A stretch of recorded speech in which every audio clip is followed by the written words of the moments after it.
অরুণিকার দেহ নিজের অজান্তেই ঝাঁকুনি দিয়ে উঠল। একটু সময় নিয়ে সে চাইল জাফরের দিকে। জাফর চোখ দুটোতে ভীষণ তেষ্টা। সে জানতে চায় কি ঘটেছে। সবাইকে বিভ্রান্ত করে দিয়ে মৃদু হাসলো অরুণিকা।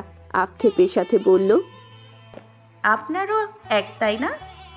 সবাই আমাকে বোকা পেয়েছেন। আমার আব্বুর অসুস্থতার সুযোগ নিয়ে নিজের দুশ্চরিত্র শালার সাথে আমার বিয়ে দিয়ে দিয়েছেন।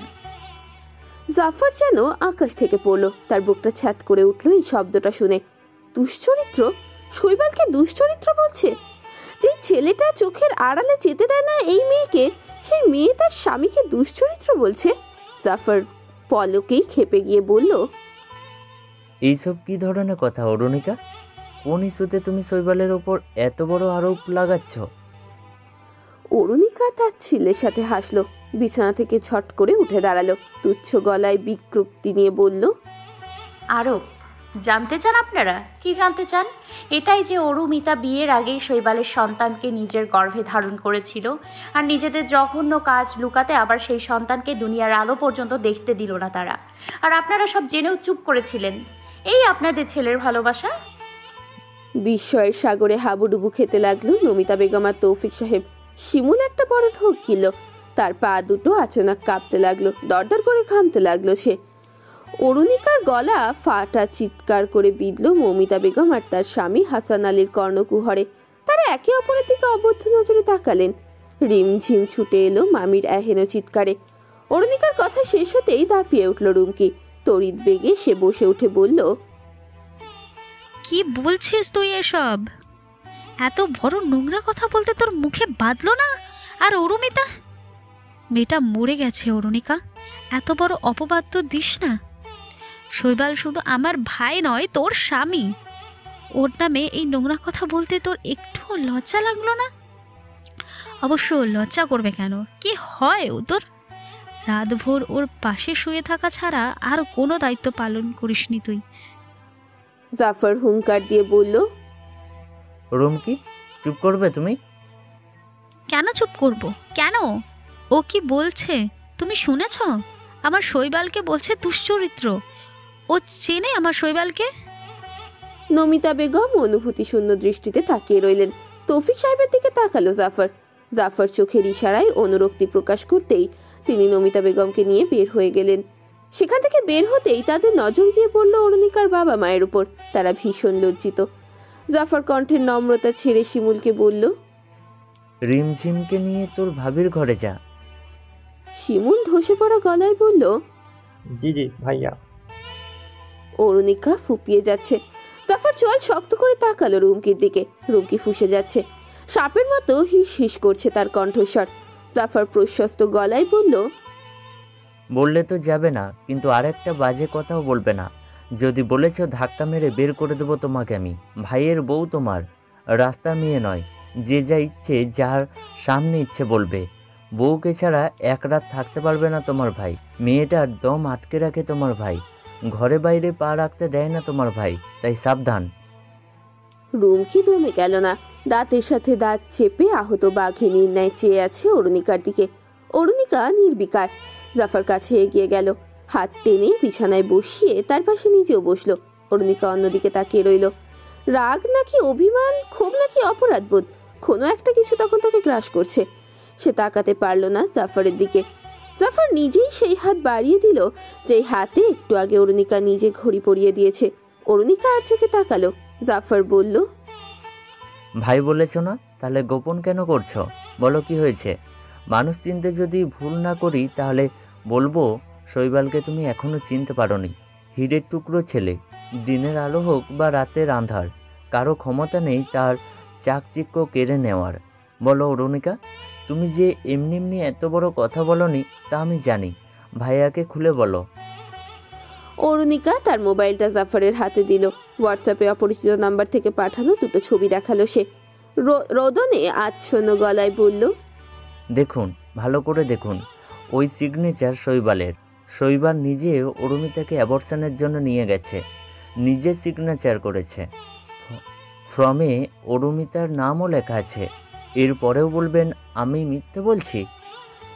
রুমকি ঝড়ের বেগে এগিয়ে এলো, মোবাইলটা জাফরের হাত থেকে ছো মেরে নিয়ে দেখতে লাগলো। তার চোখে যেন কোঠর থেকে বেরিয়ে আসবে। জাফর উঠে দাঁড়িয়ে রুমকির হাত থেকে মোবাইল নিয়ে নিল। তারপর সেই সিগনেচার করা কাগজটার ছবিতে গভীর দৃষ্টিতে তাকিয়ে রইল কিছুক্ষণ। হঠাৎ করে বলে উঠল, এটা শৈবালের সিগনেচার নয়। অরুণিকা অনুপলেই হতভম্ব হয়ে গেল। অবিশ্বাস্য গলায় বলল, কি বলছেন? ঠিক বলছি, সারাক্ষণ আমি ওর সিগনেচার করা কাগজপত্র নাড়াচাড়া করি, এতটুকু তো বোধ আমার আছে। অরুণিকার চাহনি এলোমেলো, অধৈর্য হয়ে উঠে দাঁড়ালো সে। তীর তীর করে কাঁপছে তার ওষ্ঠাধর। জাফর সেই ছবিতে দৃষ্টি রেখে বলল, ভালো করে দেখো, শৈবাল বিয়ের পর এ কখনো আলাদা লিখে না, বিয়ের সাথে এ একেবারে লিখে। কিন্তু যে ওর এই সিগনেচার নকল করেছে সে বোধহয় তাড়াতাড়ি করছিল, হয়তো সে ভীতিগ্রস্ত ছিল, এলের মাথাটাও ঠিকভাবে টানেনি। অরুণিকা বাজ পাখির মতো ঠুকরে নিল, যেন জাফরের হাত থেকে মোবাইলটা। অন্তত সূক্ষ্ম দৃষ্টিতে চেয়ে রইল। জাফর বলল, বাসায় কোনো ফাইল আছে? অরুণিকা আবিষ্ট গলায় বলল, না। আচ্ছা, আমি শিমুলকে আমার বাসায় পাঠাচ্ছি। একটা নতুন প্রজেক্টের ফাইল আছে বাসায়, শৈবালের সিগনেচারও আছে সেখানে। অরুণিকা জবাব দিল না। সে কি যেন ভাবছে। তারপর শশা ব্যস্ত হয়ে ছুটে গেল ও আলমিরার কাছে। আলমিরা খুললো চটজলদি। কিছু সময় পরে খুঁজে বের করলো তাদের বিয়ের কাবিননামা। সেখানে শৈবালের সিগনেচার আছে। তার মোবাইলের ছবির সাথে মিলিয়ে দেখলো। বুকটা কেমন ধক করে উঠলো অরুণিকার। জাফর সত্য বলেছে, এই সিগনেচার শৈবালের নয়। তার নেত্র যুগল থই থই করে উঠলো নোনা জলে। জাফরের দিকে তাকালো। জাফর দীর্ঘশ্বাস ফেলে বলল, একটু তো বুঝে শুনে নিতে। চকিতে মেঘ ডেকে উঠল। দমকা হাওয়া বইতে শুরু করলো। মিনিট ব্যয় হতেই রুম জুড়ে ঠান্ডা একটা আবহ তৈরি হলো। অরুণিকা ব্যস্ত গলায় বলল, শৈবাল কোথায়? ও তো বাইরে চলে গেছে। ও আল্লাহ, এখন কি হবে? রুমকি জ্বলে উঠল। এত সময় যে সে চুপ করে রইল, সব আগুন যেন একবারে উগড়ে দেবে বলে। সে বলল, আর কি হবে, ভালোই তো হবে। ওর কিছু হয়ে গেলে তো শান্তি পাস তুই। আপা, কাতর সরালো অরুণিকার কণ্ঠ। ঝরঝর করে কেঁদে ফেললো সে। মাথাটা নামিয়ে নিল। জাফর ক্রোধিত চোখে তাকালো রুমকির দিকে। রুমকি তেজি গলায় বলল, এভাবে কেন তাকাচ্ছ? আমার ভাইটা কি খেলার পুতুল? যখন যেভাবে ইচ্ছে খেলবে, খেলা শেষ হলে ছুঁড়ে ফেলে দেবে। কে কি বললো, কে কি পাঠালো তা দেখেই নিজের স্বামীকে অবিশ্বাস করে ফেললো। এই ওর ভালোবাসা? ওর তো কিছু হবে না। পাগল তো আমার ভাই, নিজের গলায় ছুরি বসিয়ে দেবে, তাও এর মেয়েকে একটা আঁচল লাগতে দেবে না। আর সে কি না। তুমি চুপ করবে? বাইরে ওর বাবা মা আছে। শুনুক তারা, শুনে যাক মেয়ের কীর্তি। অরুণিকা বলে উঠল, জাফর ভাই দেখুন না একটু গিয়ে, শৈবাল কোথায় গেছে? বাইরে বৃষ্টি শুরু হবে। দেখছি আমি। জাফর বেরোলো শিমুলকে নিয়ে। সে কল করলো অনেকবার। শৈবালের মোবাইল সুইচ অফ। ঝড় এসেছে। রাস্তায় ধুলো উঠছে। খানিক সময় পর পর বিজলি চমকাচ্ছে। আশেপাশের অনেকটা জায়গা জুড়ে দৌড়ে দৌড়ে শৈবালকে খুঁজে বেড়ালো তারা দুইজন। তবে পেল না। ঝমঝম করে অঝোর ধারায় বৃষ্টি নামলো। তৎমধ্যে ঘরে ঢুকলো জাফর আর শিমুল। তাদের নরম নিরুত্তেজ চাহনি। ভয় কুকড়ে এলো অরুণিকার অন্তঃকরণ। রুমকি চিৎকার করে বলে উঠল, এবার খুশি হ, তুই খুশি হ, তোর আপদ বিদেয় হয়েছে।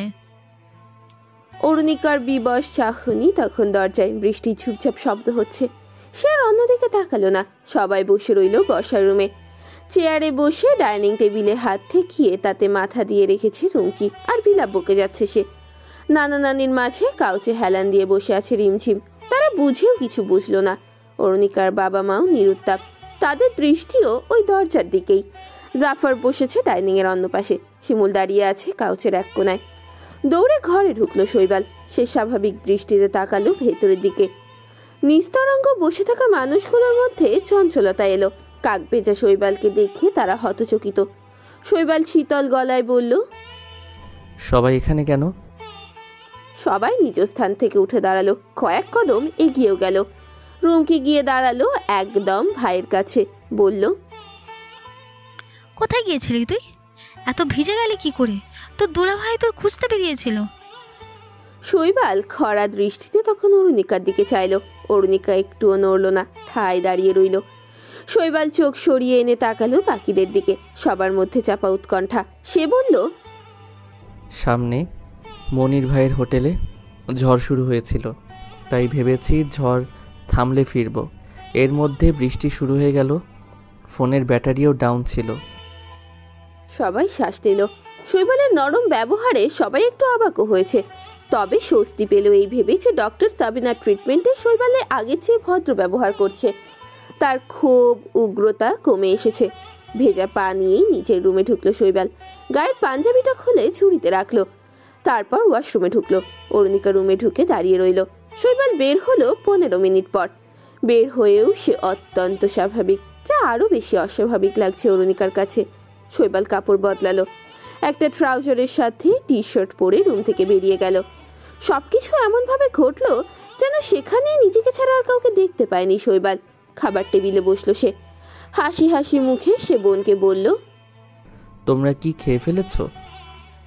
রুমকি বলল, তোকে ছাড়া কেউ খাবে তুই ভাবলে কি করে? ভাবিনি তো, তাই জিজ্ঞেস করলাম। আম্মু আব্বু আপনারাও আসুন, আর আজকে রাতটা এখানেই থেকে যান। বাইরে প্রচণ্ড বৃষ্টি হচ্ছে, কাল সকালে যাবেন। অরুণিকা গুটি গুটি পায়ে বেরিয়ে এলো রুম থেকে। টেবিল থেকে একটু দূরে দাঁড়িয়ে আছে সে। শৈবাল আবারও বলল, জাফর ভাই আসুন।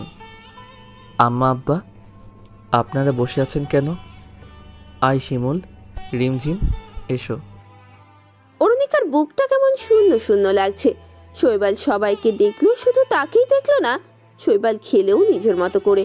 একটি বারের জন্য সে ওই তৃষ্ণার্ত চাতকের মতো চেয়ে থাকা মেয়েটির দিকে তাকালো না পর্যন্ত। জমাট আধারের বুকে মিহি আলোর ছড়াছড়ি। মিষ্টি স্নিগ্ধ তন্দ্রালু দুটির এক থমথমে পরিবেশে বসে আছে অরুণিকা। বিছানার একপাশে তার উপস্থিতি, অন্য পাশটাতে লম্বা হয়ে শুয়ে আছে শৈবাল, চোখের ওপর আড়াআড়ি করে হাত রাখা।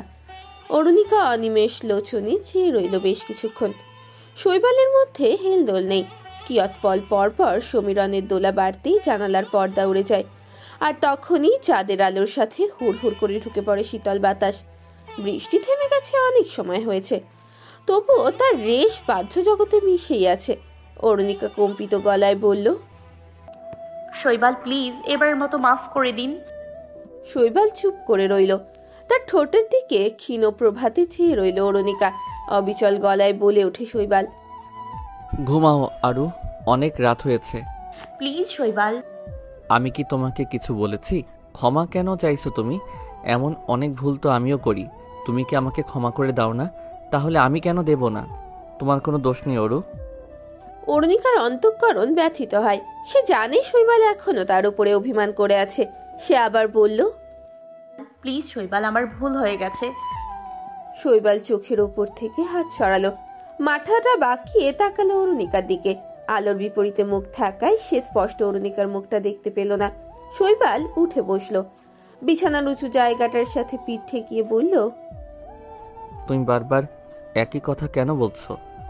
আমি তোমার কথায় কিছু মনে করিনি। তুমি আমাকে কখনো ভালোবাসোনি অরু। যা করেছে শুধু দায়িত্বের খাতিরে করেছ।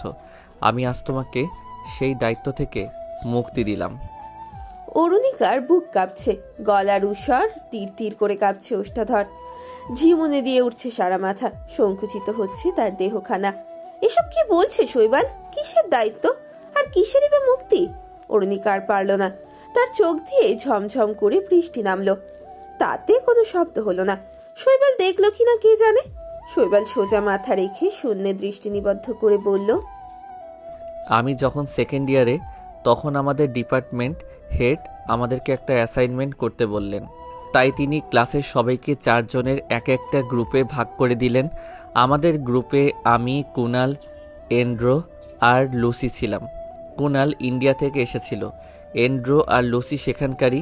সারাদিন ক্লাস শেষে আমাদের আড্ডা হতো পাবে। লুসি প্রচুর ড্রিঙ্কস করত। ওর মম সিঙ্গেল মাদার ছিল। তার একটা বয়ফ্রেন্ড ছিল এলিস নামে। সেদিন লুসি অন্য দিনের চেয়ে বেশি করে ফেলে। ওকে সামলানো যাচ্ছিল না। সেদিন ও আমাকে কি বলেছিল জানো? শৈবাল অরুণিকার দিকে তাকালো। অরুণিকার চোখের জলের চাকচিক্য একটুও বিভ্রান্ত করলো না শৈবালকে। না, সে দেখতেই পেল না। সে অনুদ্বেগ গলায় আবারও বলল, ও আমাকে ভালোবাসে। শৈবাল হেসে ফেলল। অরুণিকা ভ্রুকুচকে তাকিয়ে রইল, কিন্তু কোনো কথা বলল না। শৈবাল মাথা সোজা করলো, ফের বলতে শুরু করলো, ওটা ভালোবাসা ছিল না, ছিল ইনফ্যাচুয়েশন, মোহ। আমার প্রতি ওর একটা মোহ তৈরি হয়েছিল। কেন জানো? কারণ দুর্লভ বস্তুর প্রতি আমাদের আগ্রহ সবচেয়ে বেশি থাকে, কিন্তু যখন আমরা তা পেয়ে যাই তখন আমাদের সেই মোহ কেটে যায়। কুনাল আর এন্ড্রো ওরা দুইজনই লুসিকে যথেষ্ট কেয়ার করত, কিন্তু আমি তখনও আমার অরুতে আবদ্ধ। এরপরেও আমরা অনেকবার কাছে এসেছি, তবে তা কখনো সীমা লঙ্ঘন করেনি। বন্ধুত্বের বাইরে এক কদমও রাখিনি আমি। অ্যাসাইনমেন্ট শেষ হওয়ার পর আমরা আবার আলাদা হয়ে যাই। একদিন রাতে লুসি আমাদের ফ্ল্যাটে চলে আসে। এটা তেমন কিছু নয়। কুনাল সেদিন ওর গার্লফ্রেন্ড সুজানকে নিয়ে এসেছিল। কুনাল আর এন্ড্রো প্রায়ই ওদের গার্লফ্রেন্ডদের নিয়ে ফ্ল্যাটে আসতো। ব্যাপারটা জঘন্য ছিল। সেদিন রাতে আর বাকিদের ঘুম হতো না। আমরা বসে গান বাজিয়ে তখন গেমস খেলতাম। সব কিছুই স্বাভাবিক ওখানে। লুসিও সেদিন আমাদের সাথে ছিল। ইভেন ও আমার কাছে এসেছিল সেদিন। তখন আমি ওকে ক্লিয়ার করে জানিয়ে দেই সম্ভব নয় আমার পক্ষে।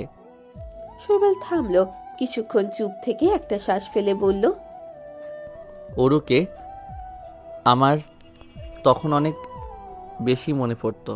আফটার অল আমিও পুরুষ মানুষ, কতদিন নিজেকে দূরে সরিয়ে রাখা যায়?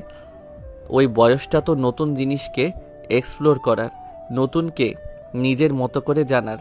তবুও আমি সব কিছু থেকে নিজেকে দূরে রেখেছি, কারণ আমি ওরুকে ভালোবাসতাম, অনেক বেশি ভালোবাসতাম, খুব বেশি হয়তো। তাই ও আর আমার হলো না। আর যে আমার হলো সে আমাকে ভালোবাসে না। ভালোবাসার সবচেয়ে বড় ভিত্তি বিশ্বাস। তুমি আমাকে বিশ্বাস করো না ওরু, তাই এই ভালোবাসা মূল্যহীন।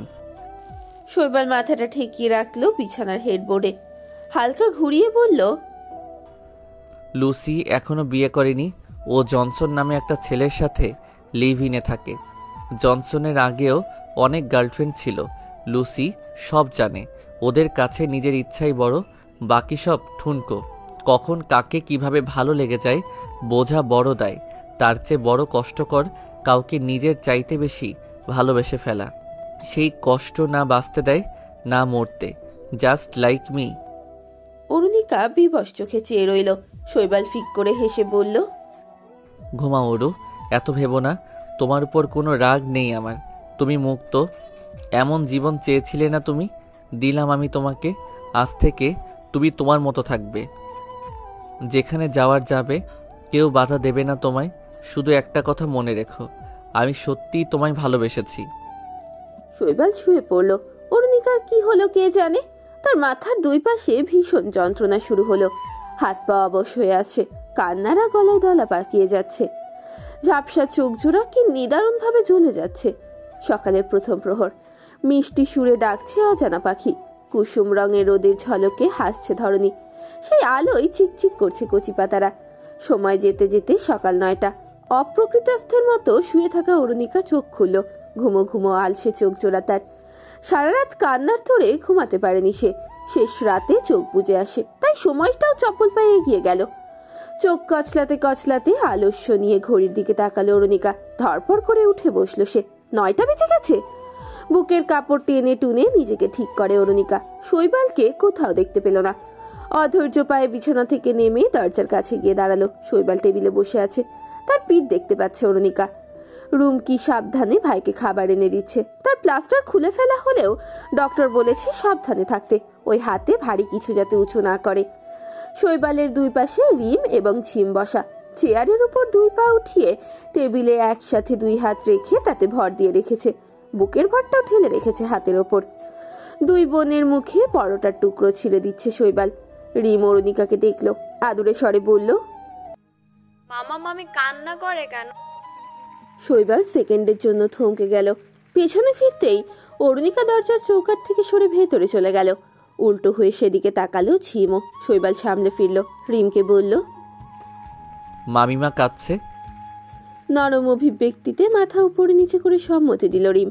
শৈবাল বলল, মামিমাকে বলবে আর কাঁদতে না। মামা মামিমাকে ভালোবাসে, বলবে তো? বলো। ওকে। মামা অফিসে যাচ্ছি, আসার সময় আইসক্রিম নিয়ে আসবো। ওকে। হ্যালো গাইস, ভিডিওটি ভালো লাগলে একটু লাইক করে দিও আর অবশ্যই কমেন্ট করে জানাও ভিডিওটি তোমাদের কেমন লেগেছে। আর ভিডিওটির পরবর্তী পার্ট খুব তাড়াতাড়ি আসবে, তো যারা এখনও চ্যানেলটিকে সাবস্ক্রাইব করোনি প্লিজ পরবর্তী পার্টগুলো দেখার জন্য চ্যানেলটিকে সাবস্ক্রাইব করে পাশে থাকা বেল আইকনটি প্রেস করে দিও। ধন্যবাদ সবাইকে, আমাদের সাথেই থেকো।